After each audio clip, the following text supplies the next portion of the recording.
નમસ્કાર મિત્રો, આજે તારીખ 6 માર્ચ 2024 બુધવારના ઇમ્પોર્ટન્ટ કરંટ અફેર્સમાં તમારું સ્વાગત છે. દરરોજની જેમ સૌપ્રથમ વનલાઇનર્સ જોઈશું અને ત્યારબાદ જે ઇમ્પોર્ટન્ટ કરંટ અફેર્સ છે તેને આપણે ડિટેલમાં જોઈશું. આ વિડીયોની PDF તમને મારી ટેલિગ્રામ ચેનલમાં મળી રહેશે, જેની લિંક વિડીયોની નીચે ડિસ્ક્રિપ્શનમાં આપેલી છે.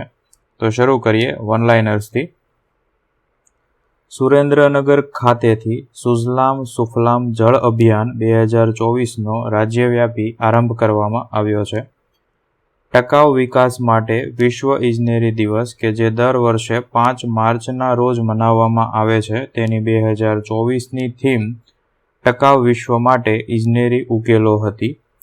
ડૉક્ટર પ્રદીપ મહાજનને પ્રતિષ્ઠિત મહારાષ્ટ્ર ભૂષણ એવોર્ડ 2024થી નવાજવામાં આવ્યા છે. વિવિધ ક્ષેત્રોમાં એક સમાન KYC ધોરણો લાગુ કરવા માટે નાણાં સચિવની અધ્યક્ષતામાં નિષ્ણાંત સમિતિની સ્થાપના કરવામાં આવી છે. નીરજ ચોપરાની ભારત પેટ્રોલિયમ કોર્પોરેશન એટલે કે BPCL દ્વારા સ્પીડ પેટ્રોલ માટે બ્રાન્ડ એમ્બેસેડર તરીકે નિયુક્ત કરવામાં આવ્યા છે. આંતરરાષ્ટ્રીય બિગ કેટ એલાયન્સની સ્થાપના ભારતમાં કરવામાં આવશે. ભારતીય બેડમિન્ટન ખેલાડી બી સાઈ પ્રણીતે આંતરરાષ્ટ્રીય બેડમિન્ટનમાંથી નિવૃત્તિ જાહેર કરી છે.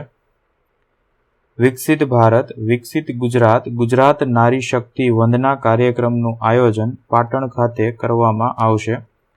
તમિલનાડુના કલ્પક્કમ ખાતે ભારતના પ્રથમ સ્વદેશી પ્રોટોટાઇપ ફાસ્ટ બ્રીડર રિએક્ટરનું ઉદ્ઘાટન કરવામાં આવ્યું છે. હિમાચલ પ્રદેશના બિલાસપુરમાં સંસદ મહાકુંભના 3જા તબક્કાની શરૂઆત કરવામાં આવી છે. સમાચારમાં રહેલ ચિત્તમનાગ ચાયવત બેહુ હેતુક જળાશયનું મેઘાલયના બદ્રી ખાતે ઉદ્ઘાટન કરવામાં આવ્યું છે. ફ્રાન્સ તેના બંધારણમાં ગર્ભપાતના અધિકારોને સમાવિષ્ટ કરનારો વિશ્વનો પ્રથમ દેશ બન્યો છે. આ સાથે આજના વનલાઇનર્સ પૂર્ણ થયા. હવે જે ઇમ્પોર્ટન્ટ કરંટ અફેર્સ છે તેને આપણે ડિટેલમાં જોઈશું. તો પેલું છે આંતરરાષ્ટ્રીય બિગ કેટ એલાયન્સ.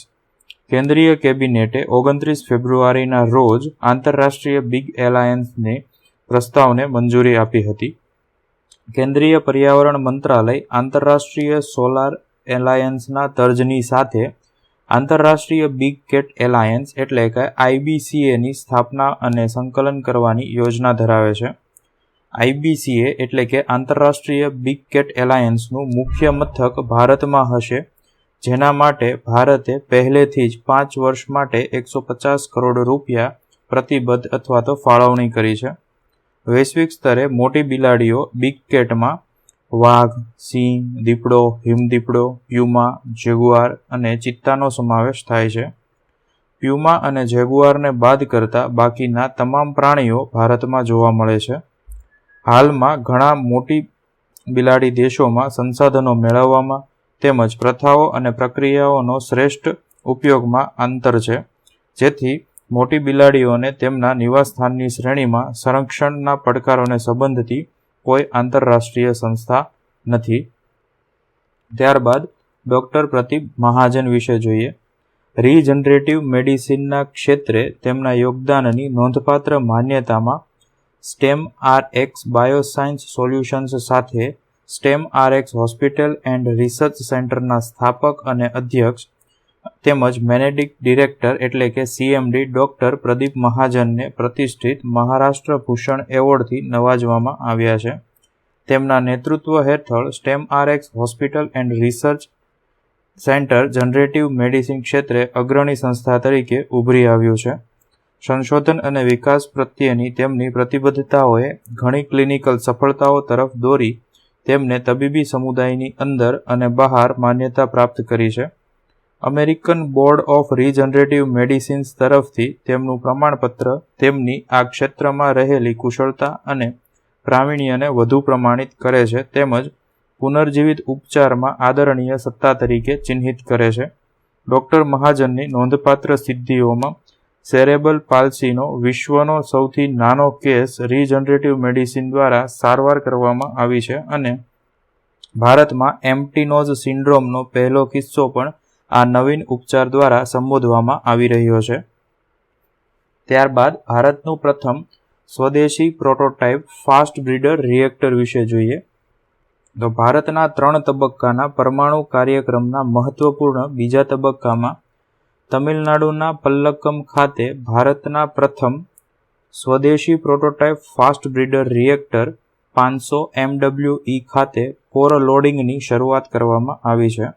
આત્મનિર્ભર ભારતની સાચી ભાવનાને અનુરૂપ MSME સહિતની 200થી વધુ ભારતીય ઉદ્યોગ સંસ્થાઓના નોંધપાત્ર યોગદાન દ્વારા આ પ્રોટોટાઇપ ફાસ્ટ બ્રીડર રિએક્ટર ભાવિની દ્વારા સંપૂર્ણ રીતે સ્વદેશી રીતે ડિઝાઇન અને નિર્માણ કરવામાં આવ્યું છે. એકવાર કાર્યરત થયા બાદ ભારત રશિયા પછી માત્ર બીજો દેશ હશે કે જેને પોતાનું વ્યાવસાયિક સંચાલન ફાસ્ટ બ્રીડર રિએક્ટર હશે. પ્રોટોટાઇપ ફાસ્ટ બ્રીડર રિએક્ટર કોરમાં control sub assembly, blanket sub assemblies અને ફ્યુઅલ પેટા એસેમ્બલીનો સમાવેશ થાય છે. રિએક્ટરમાંથી પેદા થતો ન્યુક્લિયર કચરો અને અદ્યતન સલામતીની સુવિધા સાથે FBR ઉર્જાનો સલામત, કાર્યક્ષમ અને સ્વચ્છ સ્ત્રોત પૂરો પાડશે, જેથી ચોખ્ખી શૂન્યના અથવા તો ઝીરો એમિશનના લક્ષ્યમાં યોગદાન આપશે. ભારતના પરમાણુ ઉર્જા કાર્યક્રમના 3 તબક્કામાં ભાવિની એ 500 મેગાવોટ ઇલેક્ટ્રિક PFBRનું નિર્માણ કરી બીજા તબક્કામાં અદ્ભુત રીતે માર્ગ મોકળો કર્યો છે, જે લાંબા ગાળે દેશ માટે ઉર્જા સુરક્ષા પૂરી પાડવા માટે ફાસ્ટ બ્રીડર રિએક્ટરનું નિર્માણ, કમિશન અને સંચાલન કરવાનો આદેશ આપવામાં આવશે.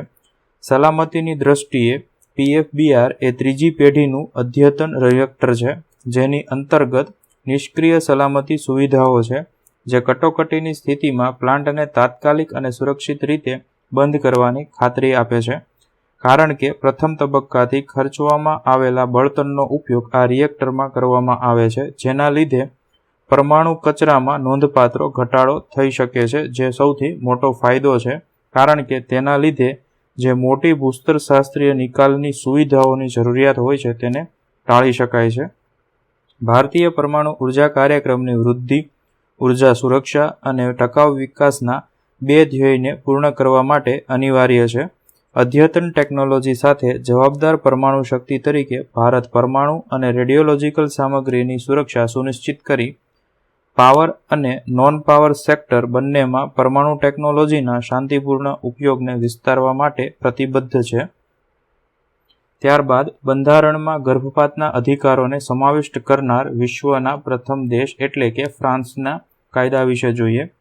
તો ફ્રાન્સે તેના બંધારણમાં ગર્ભપાત અધિકારોનો સમાવિષ્ટ કરનારો વિશ્વનો પ્રથમ દેશ બન્યો છે. સંસદના બંને ગૃહોના ફ્રેન્ચ ધારાશાસ્ત્રીઓએ વિશેષ સત્રમાં બંધારણમાં સુધારો કરવાના પગલાંની તરફેણમાં 78થી 72 મત આપ્યા હતા. સુધારામાં જણાવાયું છે કે ફ્રાન્સમાં ગર્ભપાતની ખાતરી પૂર્વકની સ્વતંત્રતા છે. ફ્રાન્સના રાષ્ટ્રપતિ ઇમેન્યુએલ મેક્રોને જણાવ્યું હતું કે સરકાર શુક્રવારે આંતરરાષ્ટ્રીય મહિલા અધિકાર દિવસના દિવસે સુધારા પસાર થવાની ઉજવણીમાં ઔપચારિક સમારોહ યોજશે. ફ્રાન્સમાં ગર્ભપાતના અધિકારોને સમર્થન આપવાનો ઘણો લાંબો ઇતિહાસ છે, જેના અંતર્ગત જોઈએ તો 1975માં ફ્રાન્સમાં સગર્ભાવસ્થાનો સ્વૈચ્છિક અંત કાયદેસર બન્યો અને તેને સમર્થન આપનારા આરોગ્ય મંત્રી સિમોન વિલના નામ પરથી બિલનું નામ રાખવામાં આવ્યું હતું.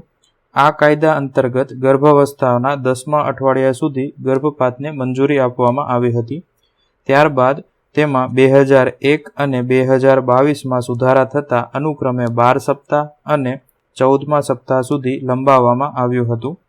1980ના દાયકાથી આ પ્રક્રિયાને ફ્રાન્સની રાષ્ટ્રીય આરોગ્ય સંભાળ પ્રણાલી દ્વારા આવરી લેવામાં આવી રહી છે. આ સાથે આજનું કરંટ અફેર્સ પૂર્ણ થયું. જો વિડીયો ગમ્યો હોય તો લાઇક કરજો. વિડીયો અન્યને ઉપયોગી થાય તેવું જણાય તો વિડીયો તેમની સાથે શેર કરજો. વિડીયો અંગેના પ્રતિભાવો વિડીયોની નીચે કોમેન્ટ દ્વારા જણાવી શકો છો અને દરરોજ આવી કરંટ અફેર્સને લગતી વિડીયો અપડેટ્સ મેળવવા માટે ચેનલને સબસ્ક્રાઇબ કરજો. Thank you.